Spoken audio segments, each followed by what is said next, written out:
victory and the agony of defeat.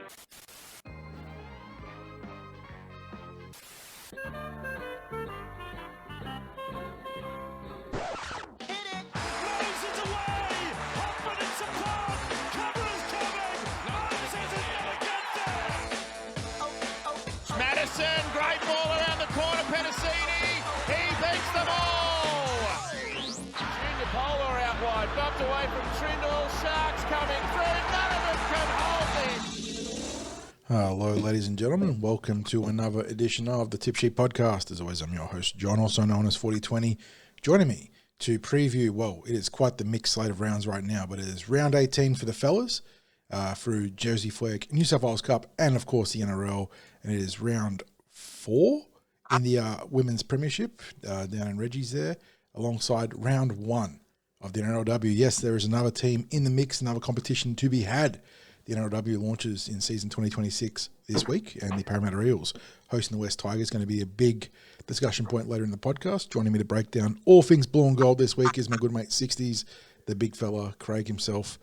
And yeah, we off the back of a big week of recording, mate, we had that wonderful about hour 40 chat with Andy Raymond, which, to be honest, given as generous as he was of his time, we probably could have talked his ears off for another hour and a half and made it a 3-hour round podcast, the poor man.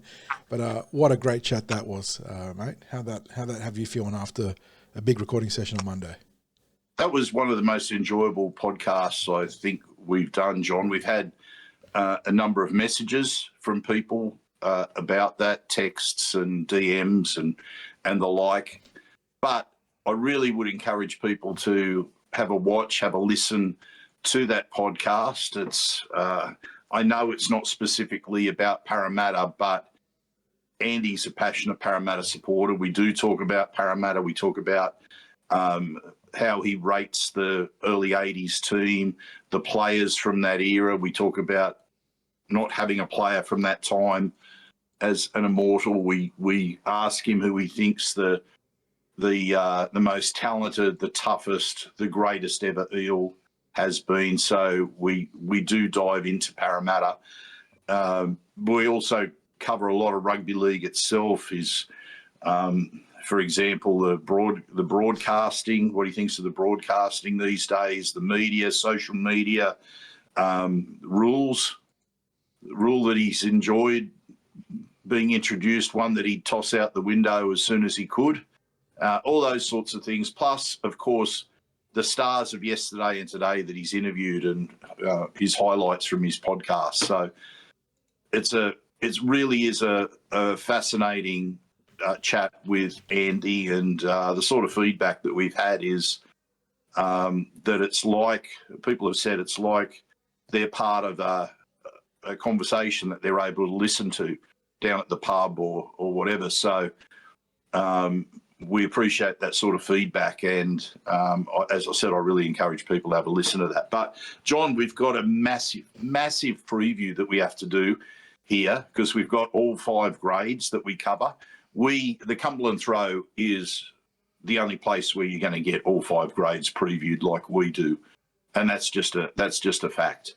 So, and we're proud of that, and we know as well that the players really do appreciate that as well.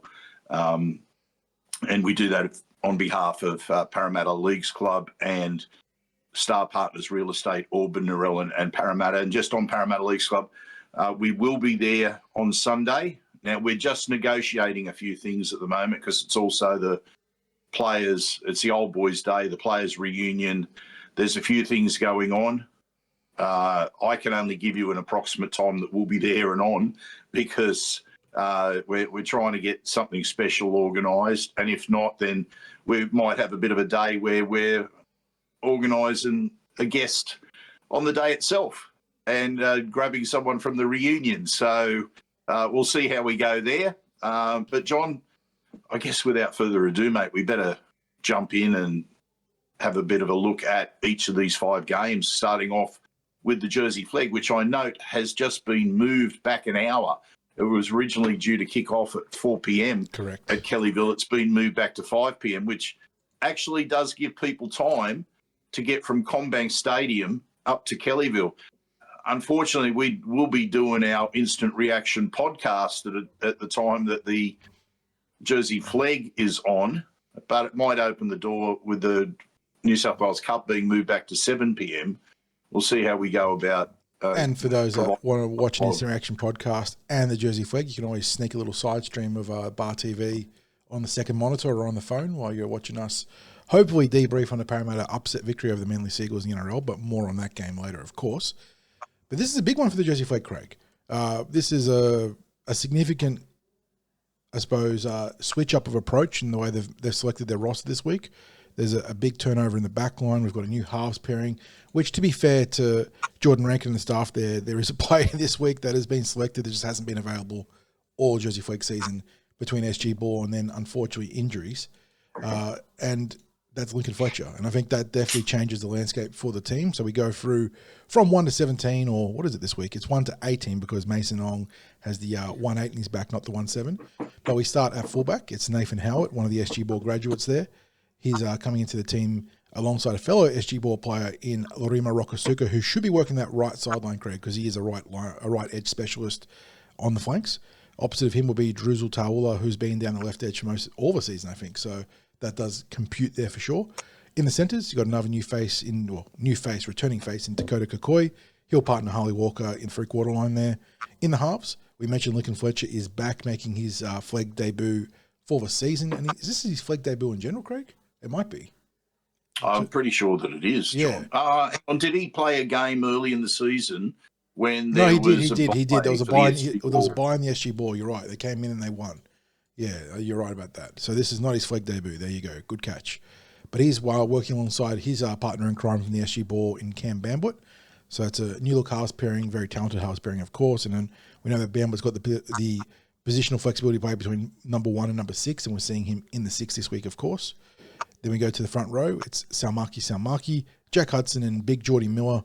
Jordan Miller back in the front row with the 19 on his back. That is a big in for the Eels right there. And not only a big in, John, that's a big pairing. Yes, Salmaki, not a small boy himself. And this will be, his third game in Parramatta colours after coming across from South Sydney. And then getting Jordan Miller back from a fairly long-term leg injury there. He's been out for a while, and his absence has been felt. He was having an excellent year, and hopefully he can get back on track and help the Eels get back on track in this grade. In the back row, though, you've got Trace Beattie, Chris Petrus, and Jackson Coyner. Coyner was either injured or given the week off, Craig. I'm not sure. But that's a big in there for the Eels, helping with their back row stocks, obviously. And then we go to the bench, the dummy half utility, Lachlan Koinakis, Marcus Ofanoa, Sterling Farmui, and Mason Ong.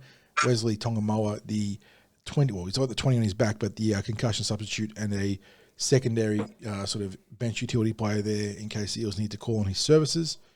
Yeah, it's, much better balance to the team this week, Craig. Obviously, some of that is precipitated by the fact that Lincoln Fletcher is available. That is a bit, you can't undersell how big of an in that is, but also not trying to put too much pressure on his young shoulders. He's been out for a long time with a recurrent hamstring injury. Sort of same stuff as what's happened to the Bulldogs player. Was it Mitchell Woods? Missing a good chunk of the season. He's missed the entire season up until now with a recurring hamstring injury. So hopefully for Lincoln, he can put that behind him, have a strong finish to the year, play some Jersey Flegg, maybe play some New South Wales Cup, but it starts this weekend with their 5 o'clock game on Sunday against the Seagulls, which is 7v13 on the ladder. Eels in the better ladder position there of 7th. And the Eels, they had a last start thumping win over the Seagulls this year, 52-6 earlier this season. So given their struggles recently, Craig, they could certainly use another win in that sort of magnitude this weekend. I'm not sure if they're going to get it, but it'd be nice to be in that neighbourhood. John, last week in the preview, I said I wasn't going to give a tip. I said we needed to look and see what levels of improvement were there in the Jersey Flegg team because the previous week's performances, if anything, had been getting worse on a weekly basis. Downward trend for sure. They'd lost an element of who they are because they were real fighters and scrappers at the start of the season. Then they built from that and started to show some really bright attacking flair. And there was a lot to be encouraged about, especially with the introduction of the SG Ball graduates. I think they definitely felt the pain of injuries, not just their own injuries, but the injuries throughout the club, which then caused elevations from Jersey Flegg to New South Wales Cup. They were very much a team that was disrupted, had its lineup disrupted. But even making allowances for that, there were things that I didn't like seeing that were happening out on the field, just almost symptomatic of the NRL, just far too many errors, poor completion rates. A malaise that had crept into the club in general. Yeah, a real lack of attention to detail. But I look at the team this week, and the first thing is that it looks really stacked now. And when I say stacked, I don't mean that they've brought in players that might normally be playing New South Wales Cup. I mean, they've been able to bring back talent that's been missing. And maybe there's been a few changes at the selection table to go along with that. And it looks just a far stronger, far more balanced lineup than I've seen in quite some time. And that's with all due respect to the players who've been out there on the field. I think they needed the injection of energy from a few changes. And I'll be very surprised if we don't see the evidence of that change in energy this week. It was a fantastic victory over the Sea Eagles earlier this season. The first half onslaught that the Eels inflicted on Manly, and that was up at St Mary's from memory as well. I'm not sure why they played at St Mary's, but they played at St Mary's that particular day. I know that some fans were making some jokes about it being the Manly, their new home field with all the juniors recruiting from the West. But look, it was an odd one logistically, but it obviously served more in the Eels' favour there because that's close enough to our stomping grounds that it's not really an away game. Yeah, the Eels, as I said, the Eels' onslaught in that first half was amazing. Just the ball movement that was there, and it was. There were a couple of moments where it was, I think they almost scored a try in the set after from the kickoff with the score a try. Yes, they went on to score a try again. Yeah. The confidence that was there in the team that week, and that was one of the first weeks that they showed the genuine attacking potential that was in the team. And we still, maybe it might have been the first week that we saw some SG ball graduates. I remember Cam Bambo having a big game in that one. So there was definitely early, if not the first game, it was early in the SG ball graduation cycle there. I mean, hopefully Cam Bambo is one of those players that can repeat those heroics because this is important, not just for him, but you've got Petrus, you've got Coiner, you've got obviously the returning Lincoln Fletcher. There are other players there too, Jordan Miller. But this it's go time.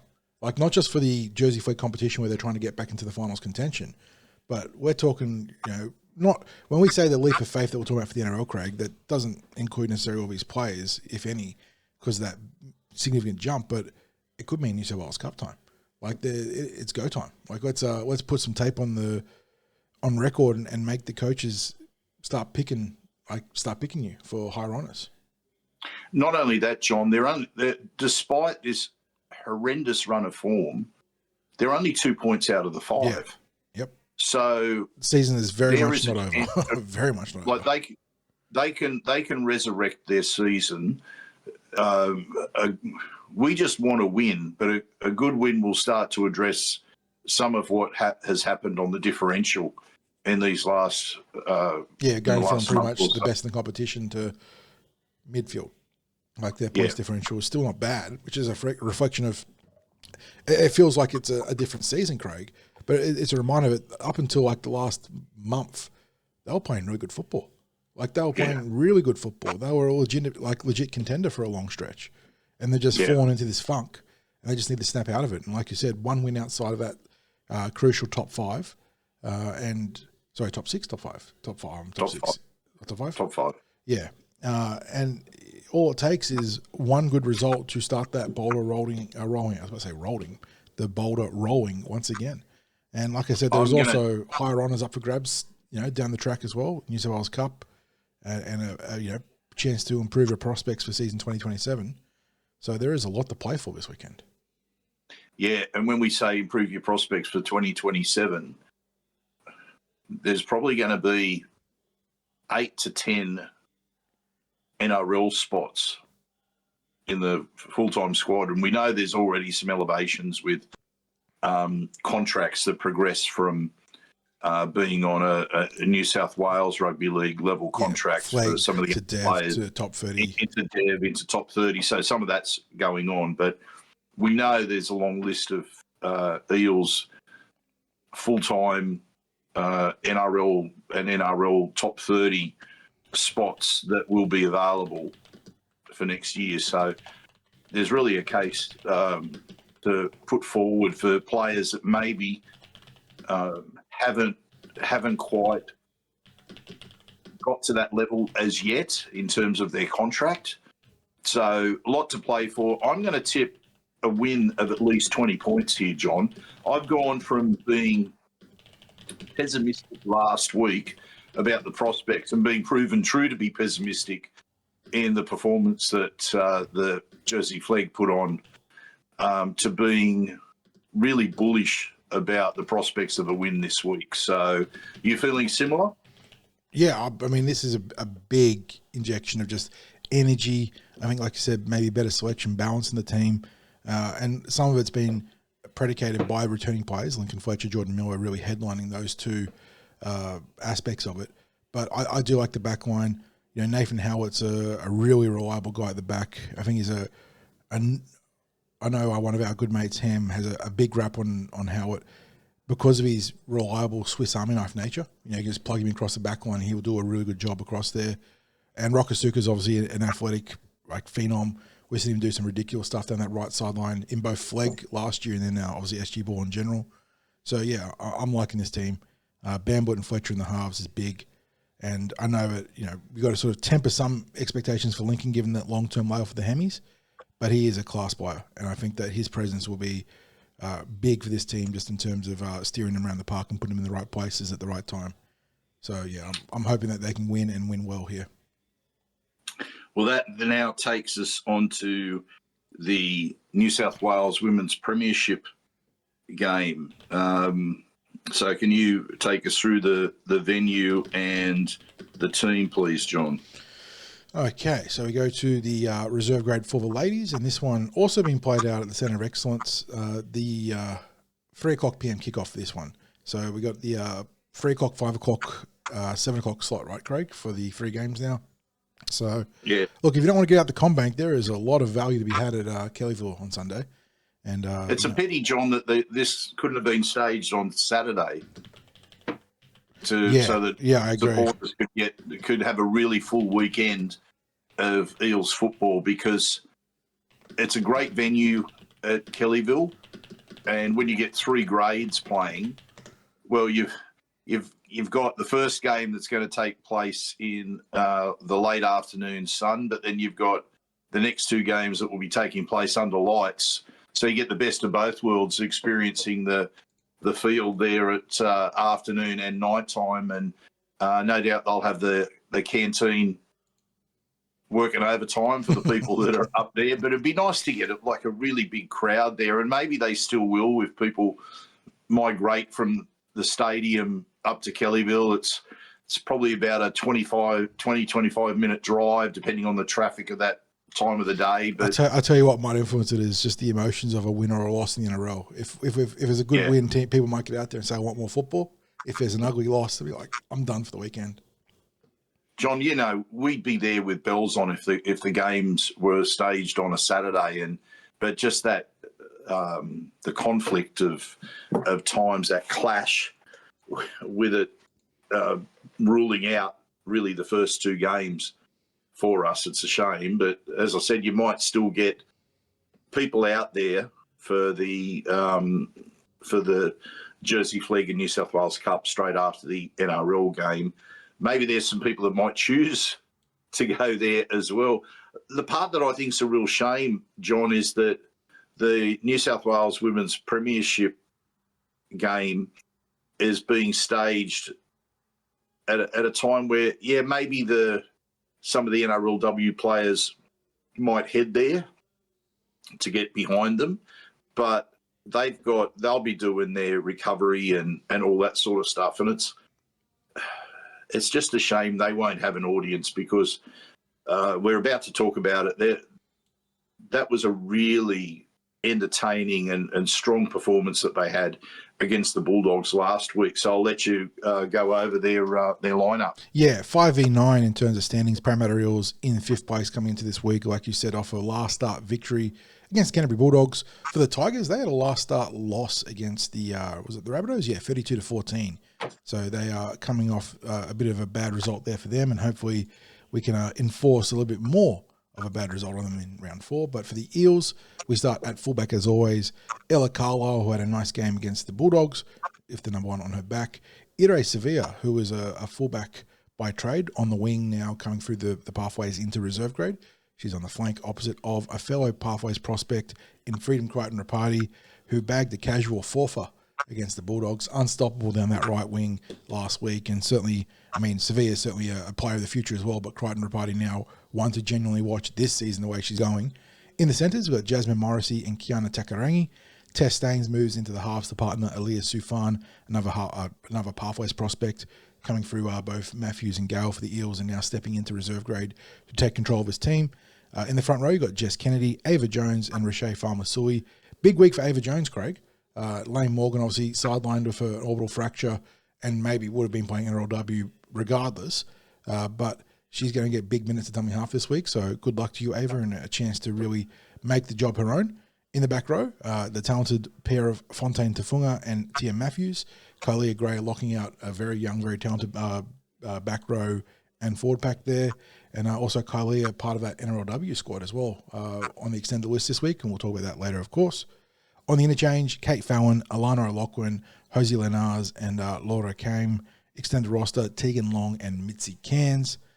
Eels, yeah, despite all the players that are out this week because of NRLW honours, despite players that are out because of the injuries, still a pretty good list. That is a really good list, John. It's an exciting list. A couple of weeks back, they lost to the Central Coast Roosters, but there were circumstances there because that was the week that the NRLW trial was held, and there were a number of players that were used in that trial that would otherwise have played in the New South Wales Women's Premiership team match against the Central Coast Roosters. Now, mind you, the Central Coast Roosters are one of 4 teams that remain undefeated, sitting above the Eels. The Eels are sitting in 5th place on the New South Wales Premiership ladder, and the 4 teams above them are all undefeated at this stage after 3 rounds. That game last week was incredibly impressive from the girls. It was really a case of some great structure that was played. It was classic rugby league, the great platform that was laid through the forwards. And then when the ball was used, I thought that the passing was really, really sharp. And you mentioned the tries that were scored by Freedom Crichton Rapati, and she's a modest person. She basically said to teammates that, congratulated her. Oh, look, I just had to catch it and take a couple of steps. Maybe on one of them. Maybe, I was going to say, maybe on one. And I think there was some others where it was get out of my way, just plowing through anyone who was in front of her. So anyone that saw that 19's Origin game, I know New South Wales lost, but someone got her with a good blindside shot. Not a legal shot, but when you're looking one way and trying to get, and someone comes across the other side, and she just dead set plowed over him. So, the fact that she backed up that 19's game into a 4-4 in the Women's Premiership, not a surprise. Very talented winger. No, and that was her first appearance, was it not, in the New South Wales Women's? Yes, it was. Yeah, so not a bad debut to get a 4-4. But there's a lot of strengths in that team, and look, it's a shame to see that Lane Morgan is out. You mentioned that eye socket injury. She made the mistake, I believe, post game of blowing her nose. Anyone that knows with an orbital fracture, like, you can't fly in airplanes, you can't blow your nose. And obviously Morgan wasn't aware of the orbital fracture when she did it, because it goes from Yes. being that to whoop. Yeah. So it was. She didn't think she'd had Decompression. too much of an injury. You can't do it. And Yeah. just looked to clear her nose, and out the face popped. So then that sort of revealed Poor Lane. Yeah. But look, she was like she'd been playing in the halves in what we'd seen in the trials and the first couple of weeks of the NRL of the New South Wales Women's Premiership. We've got to think of a quicker way of saying. Do we just say Reggie's now? I think we just call it Reggie's. Yeah. That's probably the best. But anyway, I thought she was really physical at dummy half last week. Good service, but very physical in defence. It was quite impressive. I think the Eels have plenty of options in the dummy half area, not only as they stand in the NRLW, but also in the pathways coming through, because if they're looking at playing Lane as a 9 and they've got Ava Jones, they've got Bailey Marchong as well coming through, and Bailey's still got another year of the Tasha Gale, hasn't she? First year Tasha Gale play this year, correct? Yeah. Yeah, like freedom.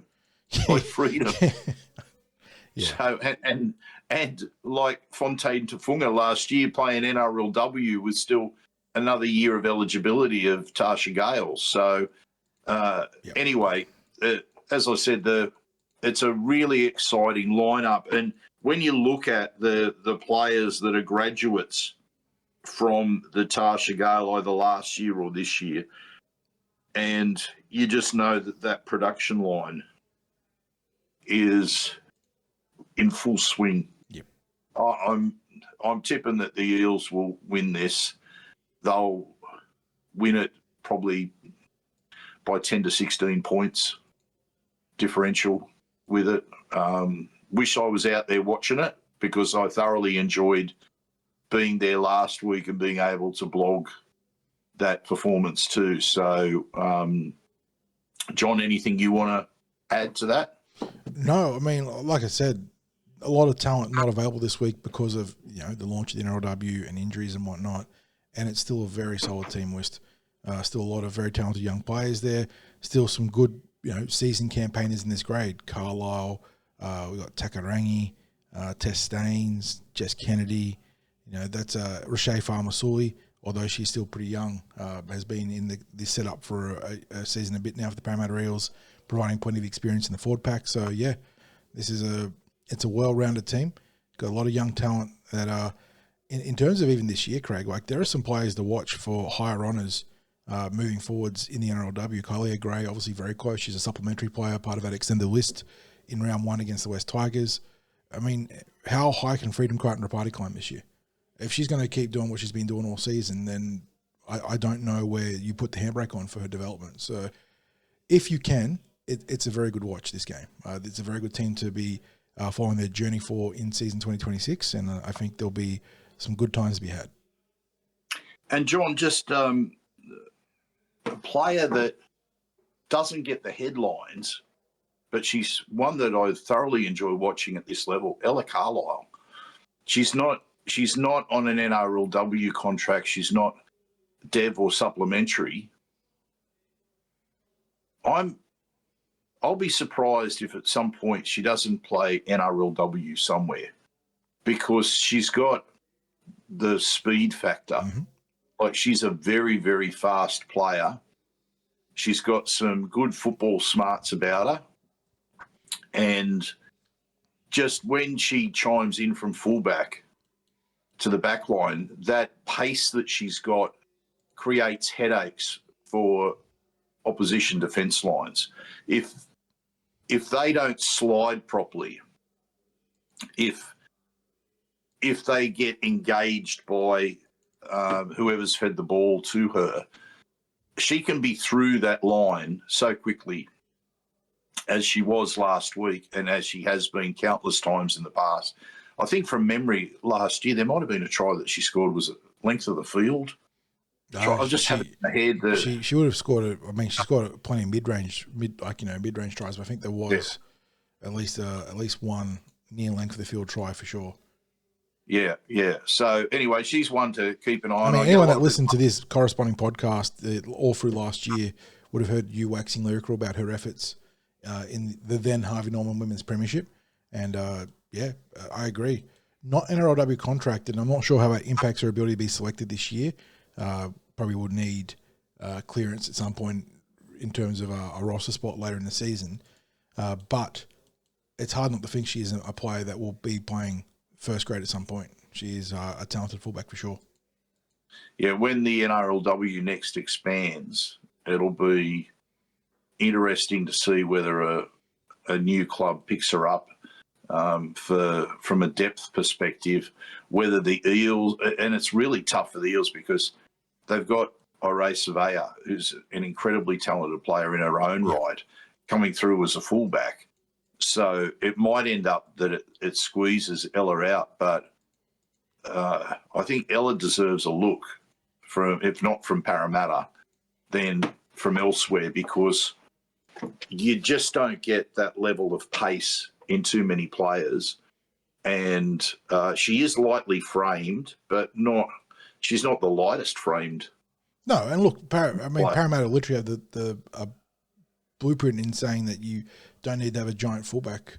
Abby Church is far from a massive frame at fullback, but she makes up for it with her effort, her willpower, and her ability to be in the right place at the right time. And that can be a blueprint, obviously, for Ella too.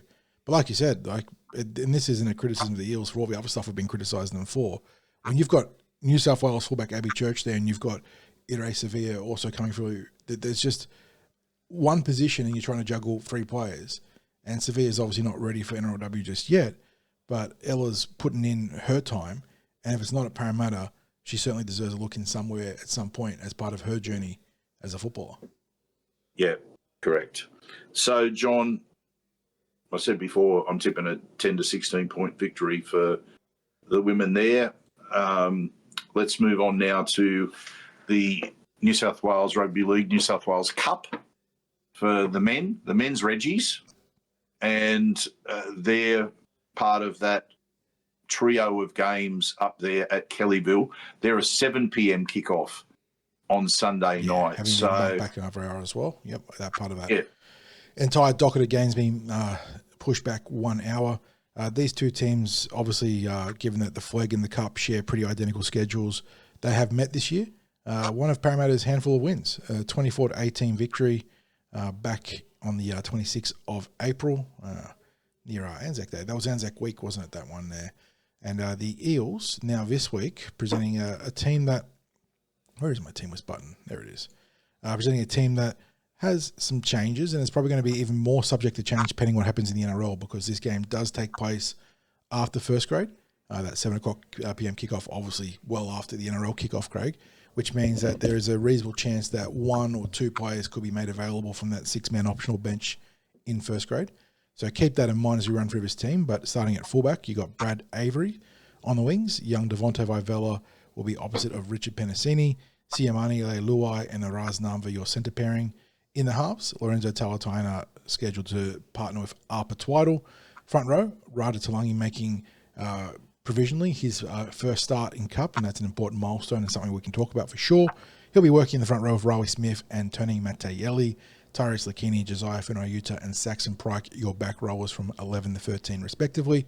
On the bench, it's Cruz Natalie Schmidt as your dummy half utility, Max Tupu, Zach Visconti, and then Max Fulmiano Popo as your free interchange forwards. No one listed on schedule as 18th man, which probably lends credence to the idea that the Eels will be dropping back one or two players and one of those benchies or whatnot, or, I don't know, maybe Brad Avery at fullback, depending on what Joe Ash and his availability will be for the game, maybe going to the 18th man slot. Could also just be someone that's not named, how it is with these team lists and ahead of game day.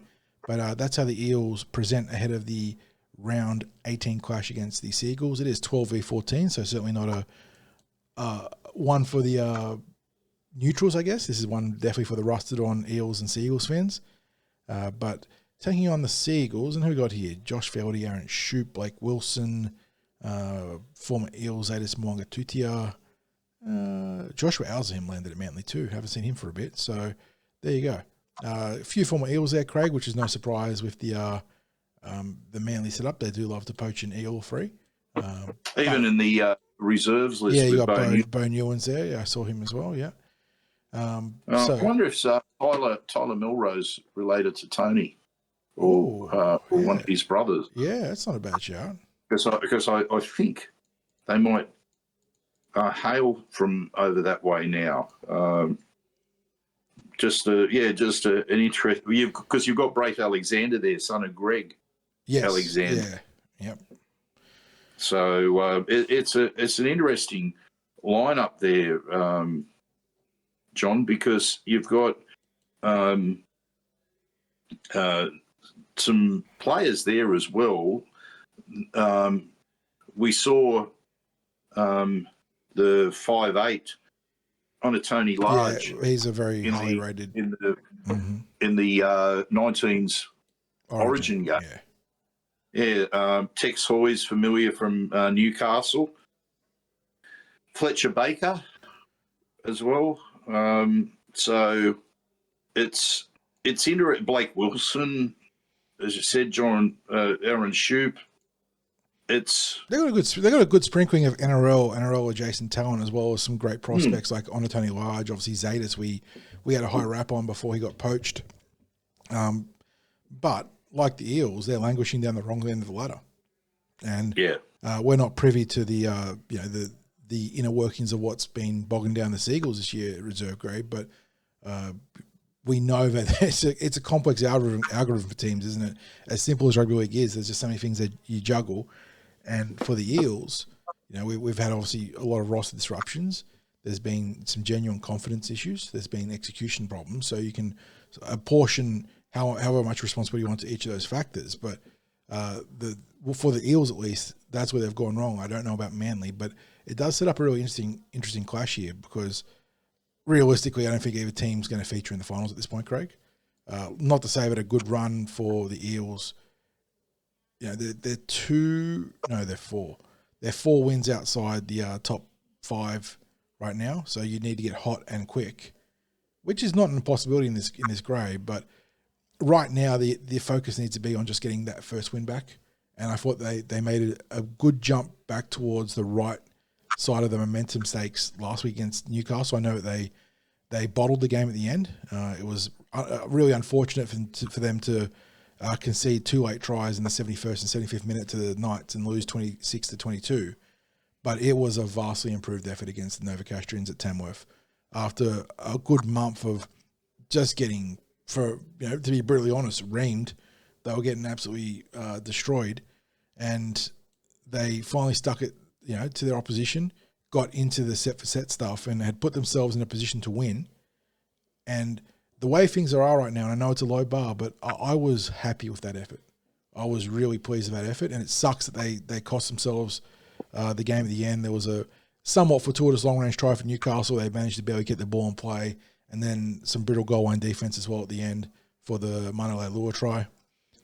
But I don't know if you had a chance to catch that game on replay, Craig, because I know you didn't see it live. You've obviously been very busy, but I thought it was a vastly improved performance.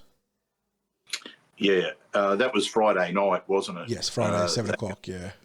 Yeah, I was in quite a long stint at Westmead Hospital on that particular night. So, unfortunately, I wasn't able to watch the game. I genuinely haven't had – my schedule's just been too packed. I haven't had a chance to catch that on replay. But I go on your judgment in terms of the improved – performance from the Eels, especially given that they were playing a team sitting second on the ladder. Who had towed them up just a month prior.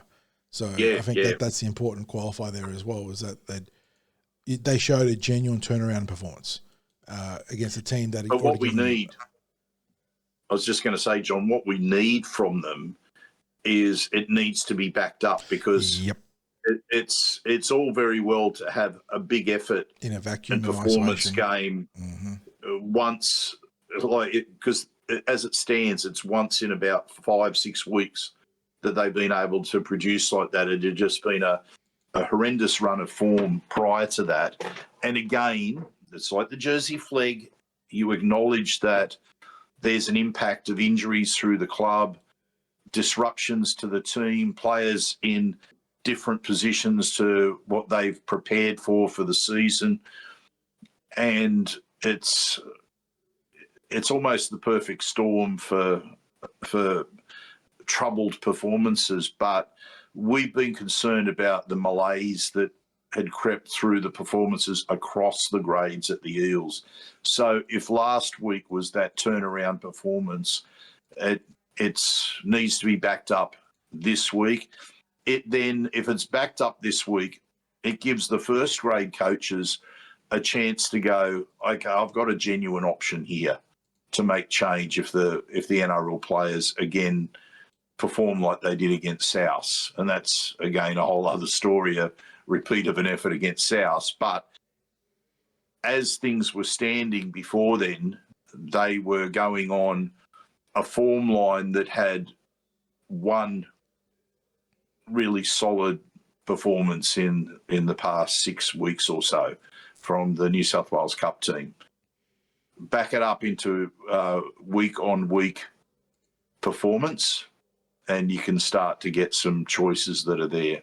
Yep. We know the NRL's going to get some reinforcements in a couple of rounds, but are they in the positions that could also be strengthened? So here's the chance for those blokes in Reggie's to say, look, if players aren't doing what they need to do in NRL, I'm ready. I'm ready now. And I'm hoping that they back it up.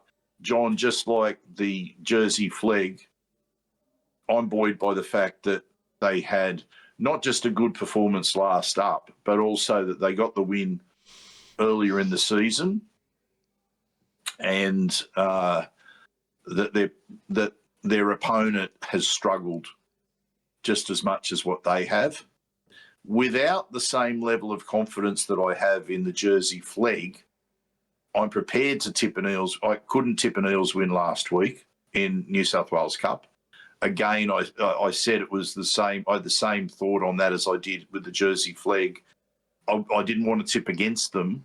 It was a matter of I'm just going to watch this week and hope that we get a win before I'm prepared to tip them again. I'm only prepared to tip a win if I'm seeing performances where you can get a win. If I can't tip a win, I'll just say, no, this is a look on for me.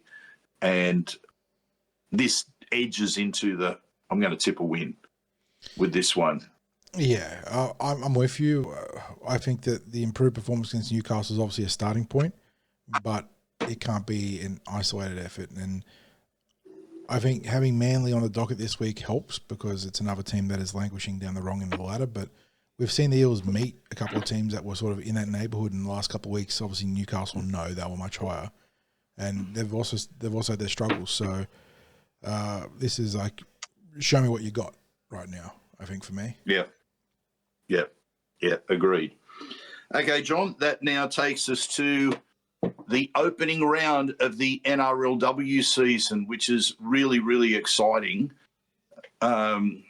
We do have potentially a little bit of a clash for us personally with club appearances. We might be watching on the big screens while we're yakking at our Sturwos, yeah. At 11:50. I think you might have some responsibilities with some media work that you may be doing for the Old Boys reunion, which is fantastic in that regard as well. So that might keep you over there for a little while with your skills in high demand, John. But there is a lot to look forward to with this NRLW season. Even putting aside the fact that the injury curse is threatening to do the same with the NRLW as it has to the NRL. Goodness. 3 recruits that were added to the team this year and 3 injuries that could keep them out for up to half of the NRLW season. It is not a great way to start. But then you look at this team, especially with some returning players, you look at the pre-season form, not just of the team, but of individuals, and you feel confident that this will be still a strong season. So I'll get you to run through all the details on this and the team list, John. Yeah, so this one is 11:50 a.m. kickoff. You can catch it on pretty much every major broadcasting channel, 9 Foxtel, 9 Now, their digital platform, and KO, which is obviously Fox's digital branch as well. Obviously, it's a CommBank Stadium, part of a massive doubleheader out on Sunday. And Eels taking on their rivals in the West Tigers here. New South Wales rep and Parramatta star Abby Church up against Caitlin Turnbull in the number 1 spot. You've got Flegg and Martha Mattielli, a bit of a sort of lightning and thunder, speed and power right there combination, Craig. They're going to be up against Emily Bass and Lily Rogan for the joint venture Tigers. In the halves, in the centres, it's the dynamic young pairing of Rory Owen and Lindsay Tui. Former Eel Rakia Horn heading the centre free quarter pairing for the Tigers. She'll be working on opposite of Shania Landil. In the halves, Cassie Tawihiku and Rachel Pearson reunite for season 2026. They'll be playing opposite of Lozana Lutu and Racing McGregor. McGregor, a big get for the Tigers, by the way. She's going to be, I think, a pretty solid acquisition for them, and their sort of push for the finals turnout this year.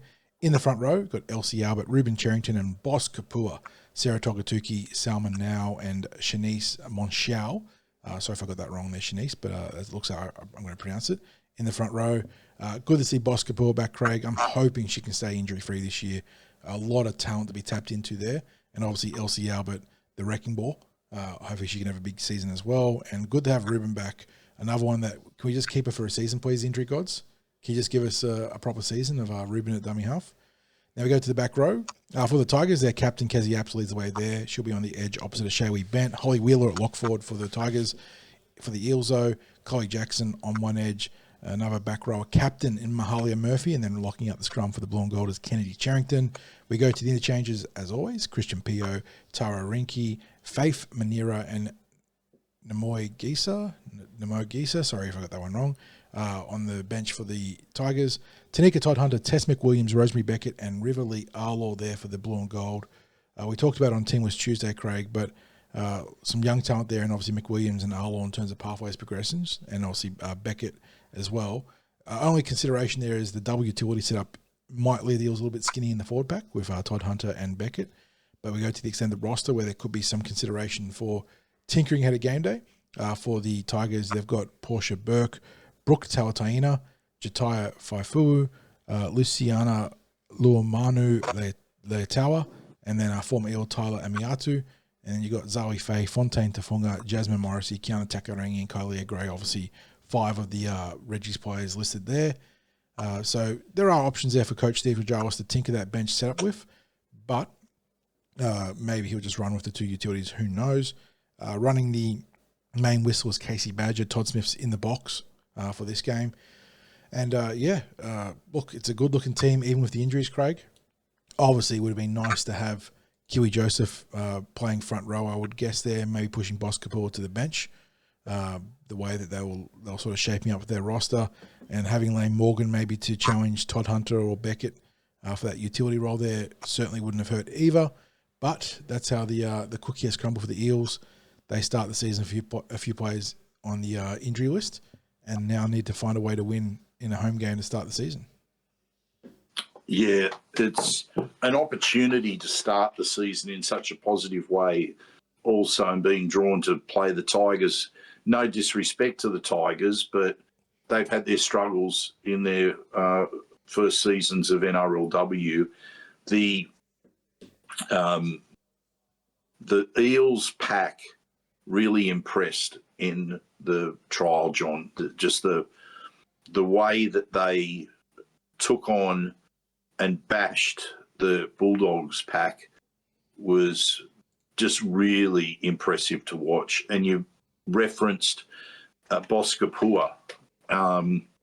She's stripped a bit of weight off her frame. She's a very athletic frame. Now, I was thinking that she got bigger, but what's happened is she's transformed her frame into a more athletic one. She's a reasonably tall player. as well. And I was told she'd really picked up her fitness levels in the preseason. So rather than getting bigger, she's become more athletic. And only turning 22 in October. We have not seen the best of her yet, both from a development perspective and just from staying on the field. And I think that could be a huge wild card in Eels' favour this year if they can get the best out of Boss in the front row. Yeah, especially with the injury that's the injury list that we've got with Keely Joseph. It's missing her physicality in the middle is it's a big out. So if you're able to put in someone who's just as physical and has really improved their leg speed, which is something that Boss has done. I thought she was one of the eye catchers in the trial against the Bulldogs. So, but yeah, you then look at the positives with the Eels strike players as well. Martha Mataele, we talked about Freedom Crichton Rapati getting a forfeit in the round 3 match of the New South Wales Women's Premiership. You had Martha getting a forfeit in the trial against the Bulldogs, and she certainly wasn't catching the ball and strolling over. It was, I described it in the blog as she was beating the world in her charges to the line. Like no one was going to stop her. It's just the power that's there from Martha.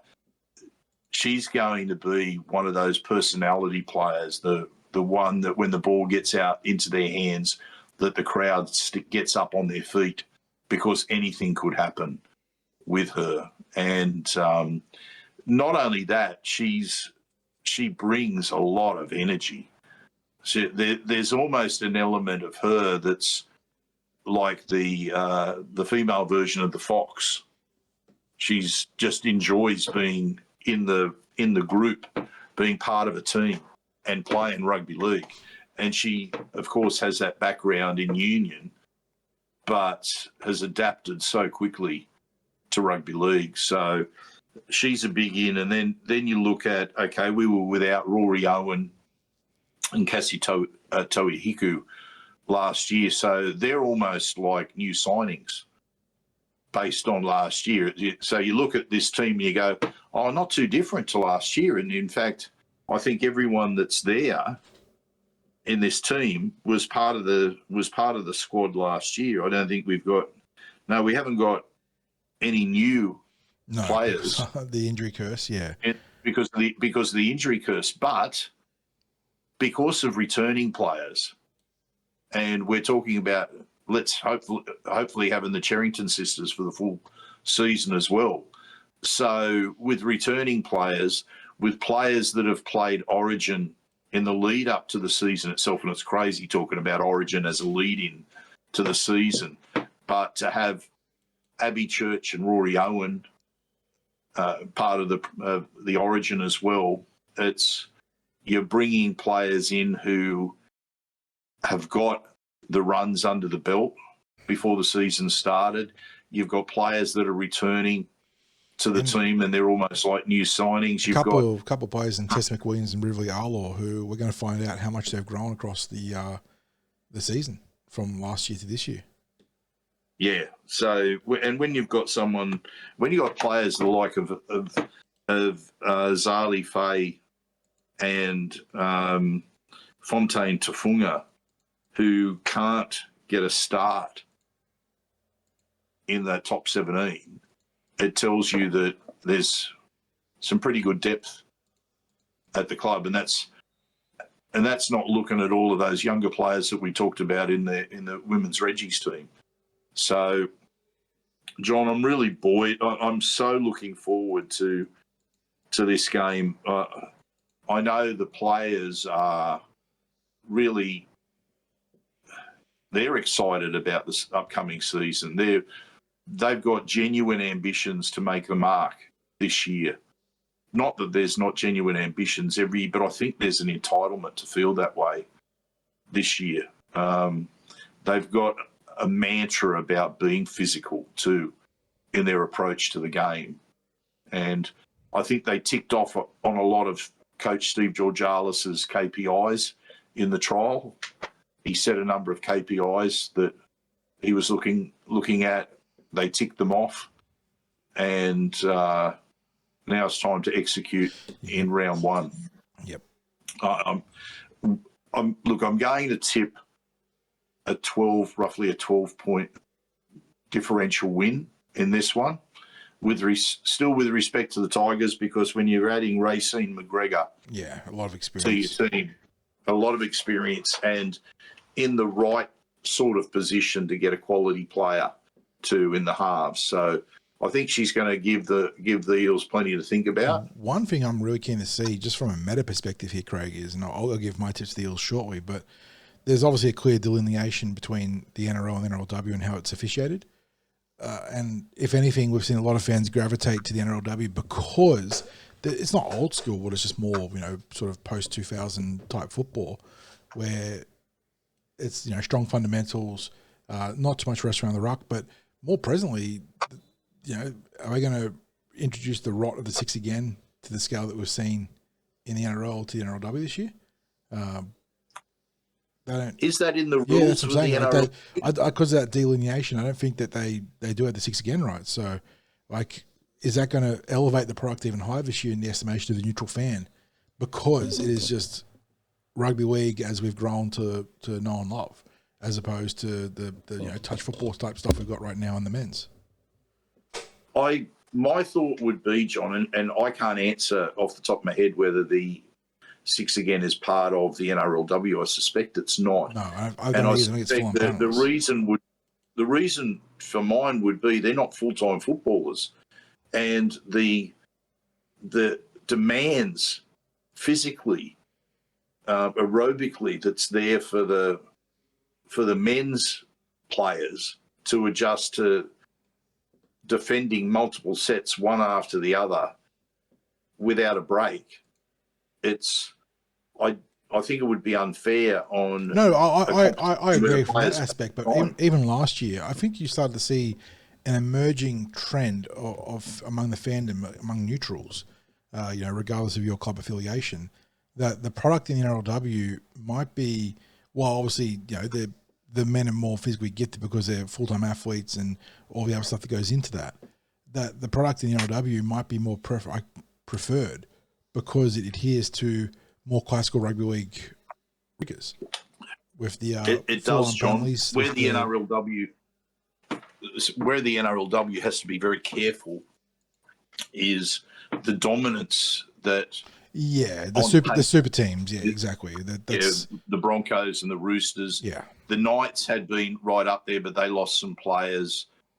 They're still a strong unit, but just the roster that the Roosters and the Broncos have been able to assemble has had them at a level that other teams have struggled to match. And before last season started, you just went, well, the grand final this year is going to be between the Broncos and the Roosters. Just without even a ball being kicked, it was hard to see anyone being able to compete with those two rosters.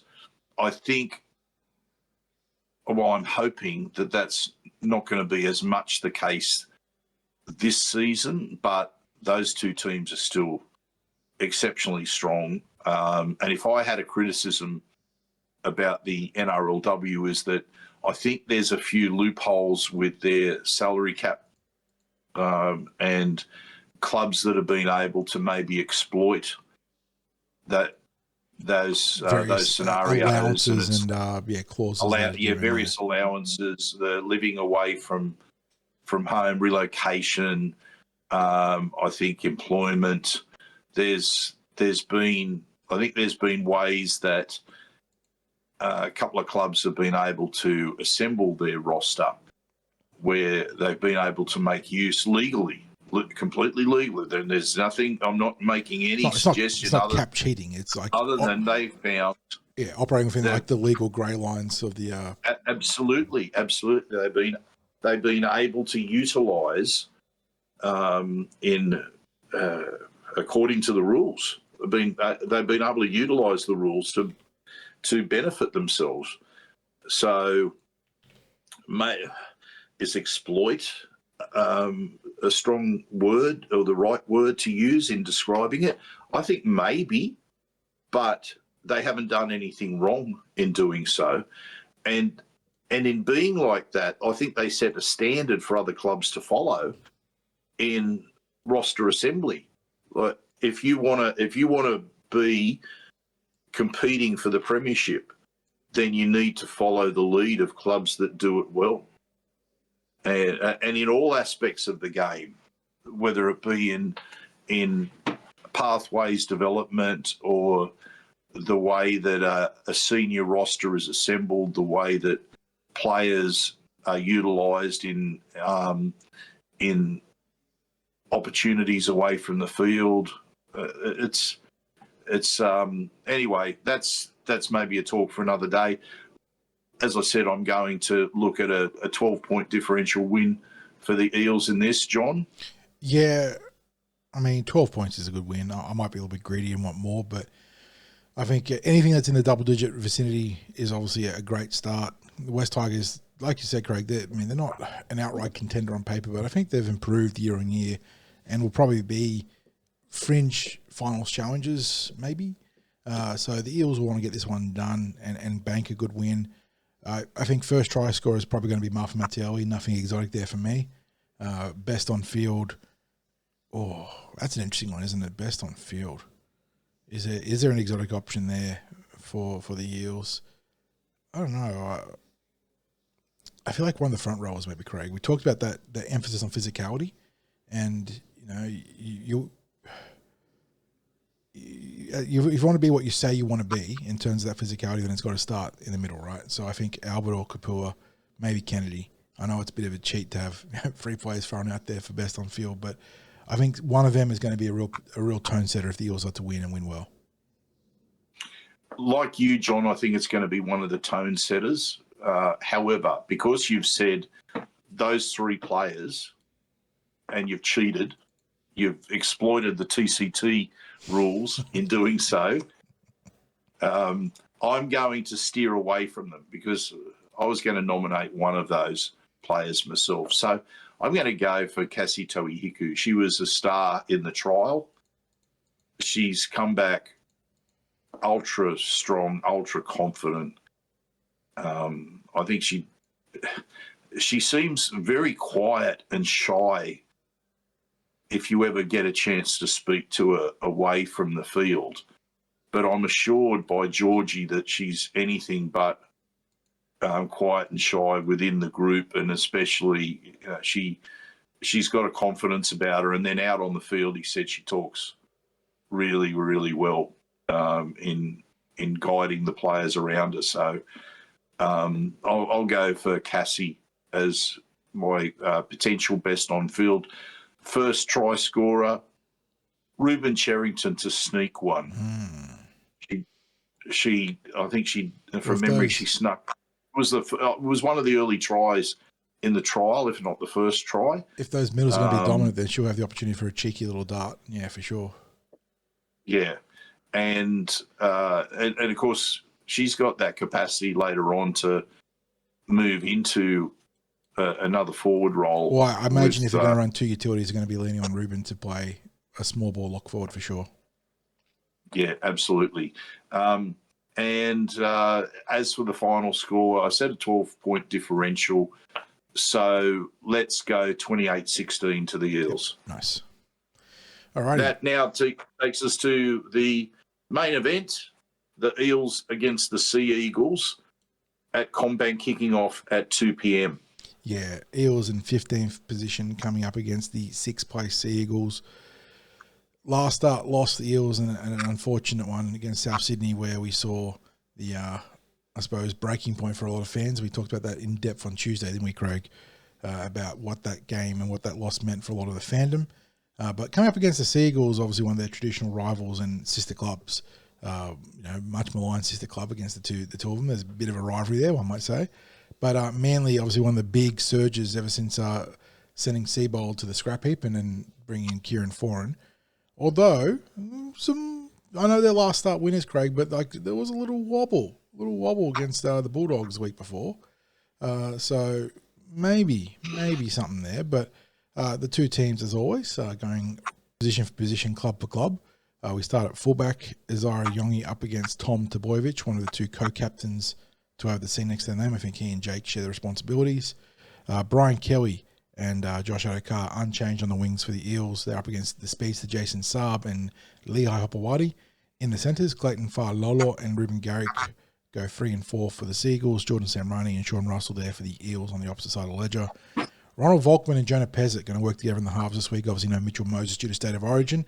Josh Papawi, the odd man out there in that sort of small pool of Mitchell Moses replacement candidates. And, yeah, it'd be interesting to see how the Eels go here with Pezzett back in the fold after a long layoff due to initially getting dropped, but then also the hamstring injury that kept him out for quite some time.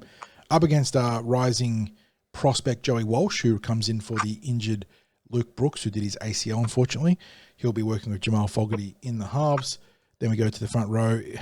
I say it's scheduled to be, Craig, but I would expect some changes here based on recent form. But Luca Moretti, Talon De Silva, and Captain Jack Williams for the Eels there. Up against Tani Lopaseka, Jake Simpkin, and Kobe Hetherington. Now, the reality is that the Eels have been consistently starting Harrison Edwards at dummy half. And as of last week, we saw Sam Tuavaiti getting his first NRL start. Or I think his first NRL start, at least this year. And I would not be surprised. I don't know if you've got any indications otherwise, big fella, but I would not be surprised to see him also getting another start this week. That takes us to the back row where we got Corey Riddell, Ben Tebojevic, and Jake Tebojevic for the visiting Seagulls. Up against Kelma Tuolangi, Kitione Katonga, and Jack DeBowen. We talked about on Tuesday. Some legitimate consternation about the fact there's been no changes there in the back row, given Kelma's struggles the week before against South Sydney, or at least even bumping him to the bench. But we can talk about that more, I suppose, shortly. On the bench, though, you got Dylan Walker, Sam Tuavaiti, Tiankan Brown, Harrison Edwards, Joash Papawi, and Chowie Geimer for the good guys. For the villains in brown and white, Josh Feldy, Nathan Brown, Ethan Bullymore, Simeone Laifi, Aaron Shoup, and Zadis Mwanga Tutia. Extend the rosters, Twiddle, Riley Smith, Matayeli, Hugo Hart, Wilson, and Baker for the Seagulls. Obviously, Jason Rolls and Kieran Foran, the two coaches in the box seats this week. Grant Atkins, the man with the whistle. Ashley Klein in the box. So, yeah. The dream team. The dream team. But then again, there's any number of configurations of the dream team, honestly, when it comes to the officials. Yes. But, look, I suppose it could actually be worse. It could. So we will take what we can get. But yeah, look, the Eels, as named, we're expecting changes ahead of kickoff just based on what Jason Rolls does. I'm not really sure what the mindset is about naming a team that's going to be changed, like knowingly be changed. And there's some grumbles you can have about that. But sort of penciling in Harrison to start and maybe Sam to start, that's what I expect the team to be this week. John, I look at this Manly lineup and I just think they're playing so above themselves at the moment. Big Canberra energy from last year, where all your bit part players, your role players, like guys that are first graders but not plus first graders, have elevated their play to being plus first graders. And we saw with Canberra last year, that can carry you to a minor premiership, and maybe could have carried them to a premiership if they hadn't fallen apart in a couple of big games with some drama. There was the whole game against Brisbane and the context of that reshaped the finals with. But it shows you how much confidence if you can just bottle it and run for it for a season, how far it can carry you. It is also a cautionary tale too about what the potential missteps that could come after this year about how they're going to rebuild their roster with those guys. But that's a different conversation, isn't it? Yeah, it is a different conversation, but as you say, it can create a false sense of strength in the roster if you've got players that are playing potentially their career best football, outlier performances compared to the rest of their career. And you've got a coach who has probably leveraged that from them. And the more that the wins are there, the more confidence and faith that they have in the bloke next to them. And confidence and faith in the bloke next to you carries you a long way in rugby league. Oh, yeah. And we what we saw from the Eels last week was probably the polar opposite to what Manly has been. I agree. This is a case study in two very similar but polar opposite teams right now, where the Eels have, I know there's been injuries, but the Eels are down on confidence, and a lot of their guys that NRL adjacent that are playing are below. They've gone below their mean, like their mean level of form. Manly are up here for their guys, and while there is the potential for that regression to the mean to impact Manly in season 2027, right now they're red hot, and the Eels are ice cold, and the confidence of Manly is inversely reflected in a lack of confidence for the Eels in themselves right now. So this makes it such a scary matchup on paper because, I mentioned it in my team list post, Craig, that you can argue that there is an element of fool's gold to Manly. Like there is a little bit of fool's gold there when they've come up against teams like the Bulldogs and they should have got the job done. They didn't. But you're looking at them right now and you're saying they're comfortably ahead of Parramatta by like a pretty big stretch right now. John, I've had some people suggest to me, and I think you've maybe seen the messages as well, that the Cumberland throw is responsible for the injury curse that has befallen the Eels this year, because the intro that you've put together features players being named who are all now on the injury list. Hey, look, Moses is alive, guys. He's playing State of Origin. Like, come on, give me something here. Give me something here. But I was thinking about that the other day as I was listening to the intro, which incidentally I love the intro that you put together, John, each year. But it's I was thinking completely unrelated, canvassing new sound clips. So if anyone wants to put a comment in with a good sound clip, we'll take it on advice. Completely unrelated. Yes. So John, I look at under normal circumstances, I might look at that Manly lineup and go, well, there's nobody that frightens me as a player in that lineup. Yeah, this week. It feels like a fringe 8 roster, like a team that could absolutely play finals football, but would need a lot of things to go right to be a genuine contender.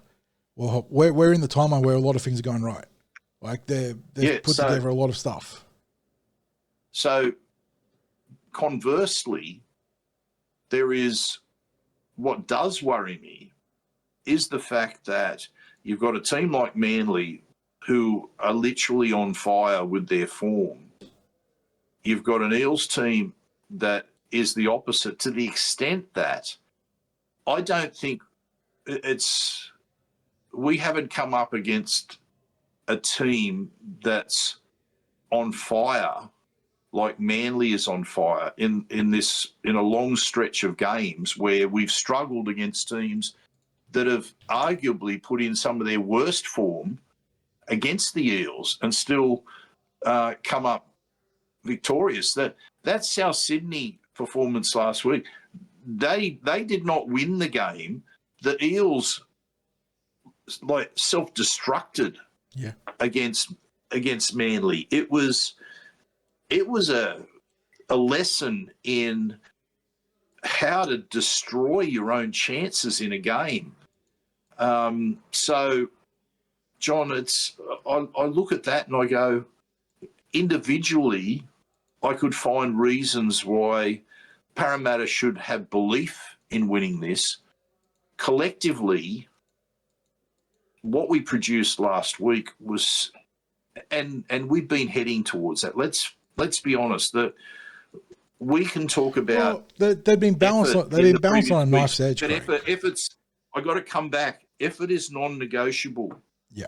Effort is just an NRL standard that should be there for every player that plays NRL. They've made it to the. Maybe they're not at the pinnacle of the NRL, but they're at the pinnacle of rugby league in getting to play first grade rugby league in the NRL. So effort is a non-negotiable. If you're not going to put in effort, no coach is going to select you if you don't show effort in your game. So it's a non-negotiable. It's not, to me, it's something that I wouldn't hang my hat on as a performance indicator, because it should just be expected as a non-negotiable. So in the lead ups to it, Daniel Mortimer was interesting when he spoke to us, and I can't remember whether he said this publicly at his appearance at the Leagues Club with us, or whether it was in our chat beforehand. And he talked about the game against the Cowboys, where we lost it, say, 6 times, but won it 7 times. And in those other games, we probably won it 6 times and lost it 7 times in those close losses, right? That game against South, maybe we won it once and lost it 25 times. Yeah, and that's the thing, sort of maybe contrary to what you're saying, but same energy, which I suppose is funny because it's almost like a reflection of Manly and Parramatta, what we were talking about earlier. They've been balanced on a knife's edge, for lack of a better phrase, for the last month. And that South game was like it felt like the critical moment where they could choose to be a team that wanted to move forwards or be the team that fell apart, and they fell apart. And I think that's why there was such a significant fallout among the fan base. That for a month that sort of, you'd seen some effort, like you said, non-negotiable effort. You'd seen them battle, and there were games where they would, obviously the Canterbury game they won, but the Bulldogs and Newcastle games had been that thing what you're talking about. Won 6 things, lost 7, won 8 things, lost 9, always been just on the wrong side of the ledger. Against South Sydney, though, they went the wrong way. And in what they did there is now a gap, a void of goodwill that they need to rebuild and seriously rebuild starting this week. Where against a team like you said, in this run of games, like you go right back, South Sydney, poor. Raiders, poor. Bulldogs, poor. Newcastle, they were okay, but the Eels managed to drag them into a bit of a more, less than red-hot form game. Melbourne, where they got whooped. Melbourne were terrible. The Eels just were worse. Yeah. Cowboys weren't great. The Warriors, they played all right. That was actually probably one of the, even though we had the 36-14 loss, I thought the Eels showed a lot of ticker in that one, and it took until late in the game for them to be beaten.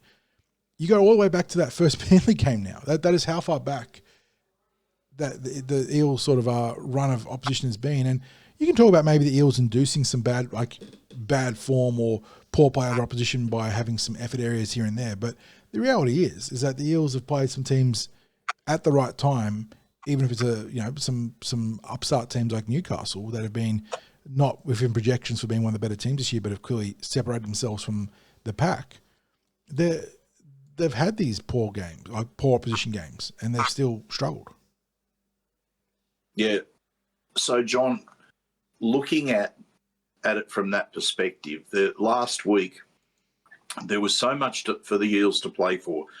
They came in off a bye where they had the victory over Canberra. Prior to that, there was goodwill that was established via that victory over the Raiders. People felt good about the fact that they got one over Ricky Stewart's team, that they were heading into the bye with a win behind them. There was almost some hope that was there. Mitch Moses was coming back. There was a milestone game. They had a good week and a half in lead-in time to prepare. So it wasn't a case of give players time off or significant time off. There were a couple of blokes I think they gave a little bit of a break to, but all the blokes were there for a full week of prep, and most of them for a full week and a half of prep for that South game where the bye was on the previous weekend. So much to play for, so little that was delivered, and fans were questioning the care factor after the game, and you couldn't blame them. And we've got a bit of a perfect storm at the moment for supporter dissatisfaction, because we didn't just have the Eels losing poorly in the NRL and also compounding where we were sitting on the ladder, but we'd had the poor performances creep across every male grade, and when we weren't getting wins off the field in terms of recruitment. So it's almost like it's the perfect time for the naysayers, the real negative people, to swoop. And it's not that the Eels are not want of criticism. I like to think we have balance in our opinions on things, John, and we've been critical of the fact that the performances haven't been up to standard. We've said recruitment needs to happen. We can't afford to let opportunities pass. And we understand, like I've said all along, I don't expect any significant signings until later in the season. But if we don't secure some of the targets that are there, who are maybe players that can't officially be spoken to until November, what's our roster next year? Now, I don't want to dive too deep into that, but we have been critical about those aspects. So we look at this game and we've got the team that we've got. How do we turn it around? So just as a bit of feedback, I went and watched training yesterday. I haven't been able to see as much of training in recent weeks for personal reasons. I actually really liked what Pezzett looked like in that halfback role. He really seemed to be playing confidently, John. I liked the assurance with which he executed. That to me was a real positive. I'm hoping that in the game that we improve our last tackle options, or at least the execution of our last tackle options a lot better.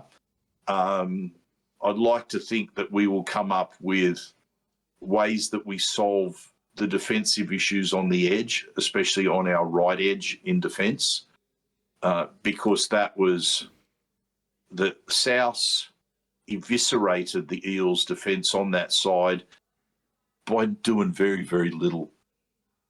It was literally Walker running and the Eels holding off, and we couldn't. No line speed. We couldn't sliding with line speed, just sliding on your goal line instead of pressing and then sliding. Yeah, it was diabolical to watch. It has to begin and end by cutting out the absurd. Like, there was an absurd error count last week. You just. I was saying before that it was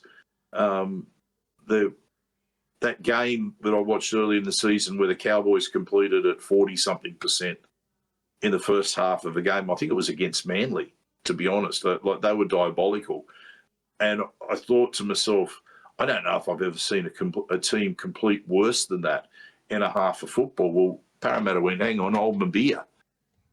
You think 40-odd%'s bad? We got a 38% in us. And you're not even, like, what unfolded in the second half is what you should expect if you're going to complete at 38% when you're only enjoying 40% possession anyway. And to be honest, you'd hate to think what a Penrith or a Warriors or a Dolphins team would have done to the Eels if the Eels had dished up 38% completions in a half of football. I think we were lucky we were playing South last week, to be honest. But if we're now going to look at what's the positive, as I said, I liked what I saw from Pezzett on the training track. Doesn't mean it's going to be delivered on match day. Please don't come at me about that. But I liked the confidence and the ease with which he slotted in to what they were doing on the training track. You'd have to say we can't possibly play that bad again against South. Yeah, I know I'm tempting the football gods, but you can't get worse than 38%. That's also offset by Manly being in much better form than South. I mean, actually, no. South were in good form coming into that game. They just played terribly against us. So Manly, look, they're one of the red hot teams of the competition. They love to snatch an early lead and then push the advantage as much as they can, playing with a lot of confidence. The Eels need to be able to. The first 20 minutes will completely define this game, whether the Eels can be competitive or not. If they can stop Manly from getting out to an early lead and snowballing into an absolute avalanche of possession and confidence and points, maybe they can compete. But do you feel confident in the Eels doing that for the first 20 minutes? I don't know. Honestly, John, I'm not confident about what Parramatta team will turn up, but I have to believe that performance last week hurt their pride as much as it hurt the hopes and beliefs of support. I sure hope so. Yeah. It's you have to, like, as supporters, we will turn up and we will cheer for whoever pulls on that blue and gold jersey. And maybe supporters don't agree with all of the team selections at the moment, but supporters, we do need on that day to get behind a team that desperately needs to hear us cheering for them, especially on an old boys day, a player reunion day. We need those players to maybe draw inspiration like they did in that Canterbury game with the 40-year anniversary celebrations of the 86 team, and the team was inspired to arguably their best performance of the season in beating the Bulldogs in that game. The level of effort and scramble on defence, and when I say effort, I'm talking about those 1% of moments where you get efforts to, like, just to get to the player, just that, and don't give up on plays. Just don't give up on plays. We saw when Souths were making a break last week, or if the ball was dropped or an intercept was thrown, there was frustration and despondency, like defeatism, that looked evident on the field from the players. If something doesn't go right, then you need to respond with something that's a bit more than an effort. It's effort on effort. It's the sort of things that Riley Smith would provide when he first came into first grade. Just the energy, the competing on everything. We need them to compete on everything. I agree. And maybe it's also. There you go. I was just going to say, John, a bloke that I think I thought both our wingers epitomised really having a crack. Yep. Last week, and Josh Adokar didn't get some of the moments that Brian Kelly did, but I remember the chase that he put in. Yeah, from the opposite side of the field. Some players, down that side, and he maybe arrived a little late on one of the tackles, but he was just determined to be part of that chase. That even when the defenders got to the intercept, the player that took the intercept, I can't remember who it was, which South player, but he made sure he hustled back, got involved in the tackle, and got back into position after that. And we just need more of that. We need more of the refusal to be tackled that Brian Kelly shows on a weekly basis. Like there are blokes that are putting in on a weekly basis and don't give up and look for effort on effort plays. And I hate to think what we'd be like in some of the games without what Brian Kelly has produced, because his work in yardage has been outstanding. His capacity to finish off a half opportunity and turn it into a try, or even a quarter opportunity at times and turn it into a try, has been outstanding this year. And we've got a few players that have maybe had second-year syndromes this year. We just need them to believe in themselves and just, as I said, just look for competing in every moment. That's who we were last year. That was our identity last year, especially in the back end of the year. What did we end up winning? Something like 10 games for the season last year. We're sitting on 5 at the moment this year.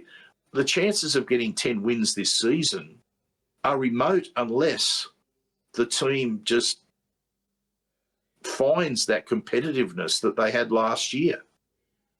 So there'd been so much to look forward to, and I know it's been destroyed by injury, but there was so much to look forward to after last year.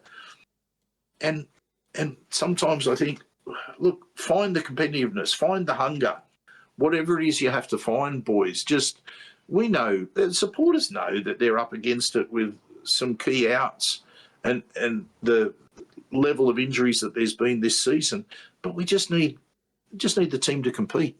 Just give us everything you got. And there's not going to be, no one's going to be pointing fingers at players when you get that level of effort. So hopefully, John, that's what they can produce. Is there anything you want to say before we get into our predictions? No, I mean, I fully agree with you, obviously, on the competitive nature of it. Like, front up, like, you know, put yourselves in a chance to win the game by sheer effort and want to. But the point I was going to make is that I also need to see some adaptability, Craig, because last week it was clear that South Sydney had done their homework. They were disruptive. Had gotten their whole plan of attacking and defense was to get into the offensive line, park yourself in there, and get intercepts. They did it 3 or 4 times. So maybe Manly don't do that. Maybe that, you know, they just stick to what they want to do, their base defensive structure. We won't know until Sunday. But even in that, and I know there's no Mitchell Moses, but we had Mitch last game and he struggled with it too. There needs to be some adaptability. If a team's going to camp in your attacking structures in the red zone, you need to be able to kick in behind. You need to be able to just change, you know, react to what has been given to you. And I understand that you have plans and you have structures, but sometimes every game, you know, you've got to be able to just react to what the game is giving you. And I think the Eels are being poor in that regard beyond the other sort of areas you've been talking about, like effort areas and competitiveness, which are absolutely like the cornerstone areas of improvement for the Eels on a week-to-week basis. But there's, you know, it doesn't need to be extravagant chips and chases and whatnot, but react to what the opposition's giving you. If they're letting you offload, you offload. If they're letting you shift the ball, you shift the ball. If they're letting you carve in behind the ruck, do that. You know, if they're attacking really aggressively with line speed and trying to disrupt your ability to shift the ball left and right, kick in behind. And it's just, and I suppose it reflects on, you know, the footy intelligence and leadership that we probably lack at times. But just play to what the game gives you. Yeah. And that's really a fair reflection on what we saw last week, because when the Eels have produced better attacking football, we've had, I guess, more. I think we've done well in scoring points against some defences that have been lauded, and we've been able to ask questions. There were very few questions that were asked last week, as you said, probably mostly because South really did their homework defensively on what the Parramatta attack was likely to do in their first options. And to be fair, a lot of our first or our standard plays have worked this year. But we just saw very little in the way of different lines that were run last week. We just didn't see great options with last tackle plays. The kicking, the short kicking game needs to be much better this week, especially integrating that into the last tackle plays. And John, for the life of me, and I almost want to write about this, I don't understand. We spoke about it with Andy Raymond. I don't understand why any coaches, this is right across the NRL, don't exploit the spaces that are there from restarts, like the kickoffs. The main exploitation with either the line dropouts or the kickoffs is the short, high, competing for the ball restart. There's any manner of kicks that can be put into the game, short kicks along the ground. Aim for the seagulls, as the old Jack Gibson saying. Like, in other words, kick the ball to where the players aren't, because as it stands, every single team practices the one kick receipt formation where you've got the halves or the fullback that are on either side of the posts ready to catch the kickoff, and you've got a middle forward off to the side of them, and the kickoff from the teams inevitably goes to that one player. I understand what you're saying. We don't even kick. We don't even kick short offline dropouts anymore. So I wouldn't be expecting anything aggressive from a kickoff right now. And that's another bugbear of mine, is that we suck defensively. So kicking long just guarantees we have to defend our line. But I know that you do prefer a long restart off a dropout more than me. But I think game theory says you should be going short every time. But that's a separate issue. But yeah. I'm not going for a long kickoff every time. I'm suggesting kick it to where the players aren't. Yeah, but I was saying for long dropouts. But yeah, Mike, you're right with the kickoffs. Yeah. It's like, why give opponents, and again, this isn't a criticism of Parramatta. This is an NRL wide thing. It's almost like the coaches are in collaboration on this regard, that to the extent that all the teams practice and drill that kickoff reception formation. It's the same. Every team's doing the same formation. Yep. What happens if you mix it up? Yep. No, I agree. What does it do to it? With kickoffs, there's absolutely exploitable areas. But like I said, we're not even doing short restarts offline dropouts, so I wouldn't be expecting anything adventurous from us in that regard. We're so conservative. I'm not expecting anything adventurous from. I'm not expecting anything adventurous from any team. The day comes that a kickoff, when you've got three players across that 10-metre line, and sometimes they're back 15 metres, one on either sideline and one in the middle, and you've got a whole line of players ready to chase. The moment that someone does a short grubber into that space between the players, where you are almost guaranteed that if you execute the kick, you're going to be there first. Never mind shoving it up in the air and competing for it. You put it along the ground unexpected, you'll get it that first time. And maybe then they adjust. And then as soon as they start to adjust to that, well, you kick it long to the space because they can't have that same kickoff formation. Every time you mix it up, you create confusion. But every single coach in the NRL goes for the same formations, the same kickoffs, the same kick receipts. And with the only variation being the high kick, and that's the other thing they practice is, what do you do when it's a high kick? Let's get the taller players or the fullback or whoever into that first position in the front line when you know a short kickoff's coming. But what if you know that there's something different coming? Anyway, I'm digressing, John. I'm at the frustration point with the game in that regard. That when the time comes that a coach has the balls to change it up, we might get a bit of a revolution in restarts. And then the NRL doesn't have to worry about, are they going to have to ban the long restart where players are coming in, there's big collisions, because you've got this multitude of different kicks that are used and it can't be predicted. And maybe it's one in every 10 kickoffs that goes to that deep to the player who hands off to the middle forward who comes charging into a defence line that's knows that the ball's going to that one spot and what the team's going to do in response to it. So anyway, let's get to the predictions. John, is this a head and heart question? Yeah. To me, I think it is a head and heart question. The head says that we are heading for a massive defeat at the hands of a Manly team that's on fire. The heart says, I think we can drag the Manly team into. They've got a couple of key outs. We can drag. I think they're actually weaker with Tom Trbojevic back at fullback, and that's a horrible thing to say. But I think they lose something when he's at fullback now, and he's been a great player and a dynamic player. He'll probably answer that by turning around and having an absolute blinder. But I think we can drag them down into a scrappy sort of fight. And if we can complete at 80%, and I'm going to keep coming back to that 80% mark, we can have a real contest, but it's up to the players. I don't expect anything spectacular from us. I just want us to complete, to put pressure on, to be patient. And if we can do that, if we execute like that, then I think it could be a scoreline of something like 20-12 to us. If we don't do that, if Manly play their spectacular football with ease and we turn up like we did against South, I don't even want to predict what the scoreline will be.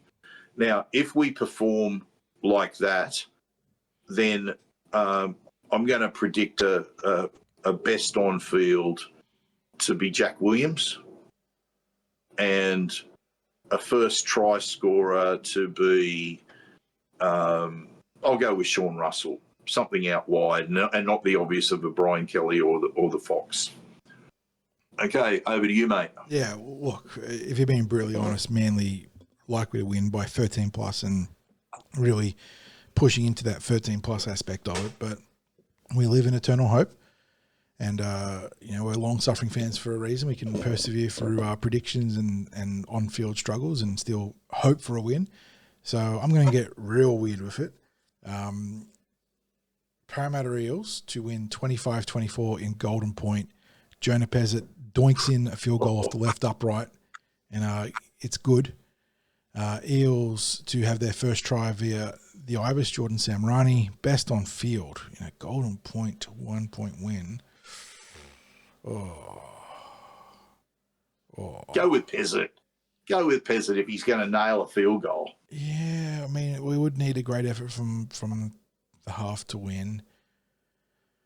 Yeah, we'll split it between the Silver and Pezzett there. One of those two to have a big game.